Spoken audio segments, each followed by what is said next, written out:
क्या फिजा पैसे के लालच में अरसलान को छोड़ देगी?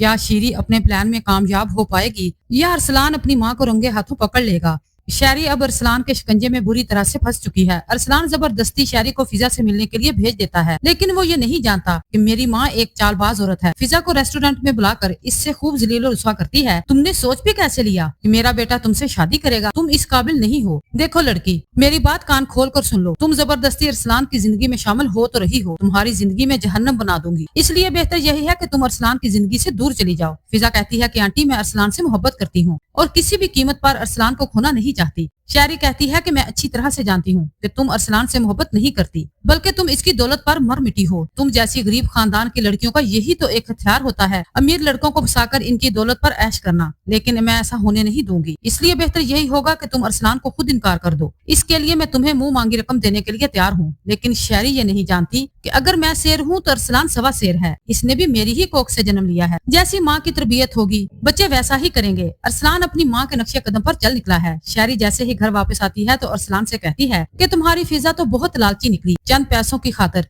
इसने तुम्हारा सौदा कर डाला। इसे तुमसे नहीं बल्कि तुम्हारी दौलत से गर्ज है। अरसलान आपे से बाहर हो जाता है। ऐसा नहीं हो सकता, आप मेरी माँ हैं और मैं आपकी चालों से खूब वाकिफ हूँ। ये भी आपने ही कोई जाल बुना होगा, वरना फिजा ऐसी नहीं है। इधर आप देखेंगे कि जायशा भी शादी से इनकार कर देती है। अम्मी सुफियान को मुझ पर भरोसा नहीं रहा। इसके सामने मैं मुजरिम बन चुकी हूँ। जो शख्स शादी से पहले ही मुझ पर शक कर रहा है तो शादी के बाद वो मेरे साथ क्या सलूक करेगा? इसकी माँ कहती है कि बेटा, वक्त के साथ साथ सब कुछ ठीक हो जाएगा। सुफियान सारी हकीकत जान लेगा। तुम अपनी जिंदगी बर्बाद मत करो। मैं एक बेवा औरत हूँ और इस दुनिया की ऊंच नीच को खूब अच्छी तरह से जानती हूँ और मैं नहीं चाहती कि मेरी बेटी दुनिया वालों की बातों का निशाना बने। बेटियों की इज्जत के मामले बहुत नाजुक होते हैं। एक दफा अगर इनके किरदार पर उंगली उठ जाए तो सारी जिंदगी फिर अपनी पाक दामनी को साबित करने में गुजर जाती है। बेटी की इज्जत एक सफेद चादर की तरह होती है। एक दफा अगर दब्बा लग जाए तो सारी जिंदगी साफ नहीं होता। जायशा कहती है कि अम्मी, मुझे इन्हीं बातों से डर लगता है। सुफियान मेरी बातों पर यकीन नहीं कर रहा। अरसलान इसका भाई है, वो झूठ भी बोलेगा तो सुफियान इसकी बात पर यकीन करेगा, ना कि मेरी बात पर। अगर सुफियान को मुझसे सच्ची मोहब्बत होती तो वो कभी भी मुझ पर शक नहीं करता। इधर अरीशा राफे की कॉल अटेंड ना करके अपने लिए एक और गड़ा खोद लेती है। राफे बदसन हो जाता है और कहता है कि अम्मी, मैंने आपसे कहा था ना कि अरीशा इस घर में वापस आना नहीं चाहती। आपके कहने पर मैंने इसे कॉल की थी, लेकिन इसने मेरी कॉल रिसीव नहीं की। इसकी माँ कहती है कि बेटा, हो सकता है कि मोबाइल इसके पास ना हो, तुम कॉल दोबारा कर लेते। अम्मी बस करें, आप हर वक्त इसकी तरफदारी करती हैं और इसके ऐबों पर पर्दा डालती हैं, लेकिन ये अब ज्यादा दिन नहीं चलेगा। मैं इसे डिवोर्स दे दूंगा।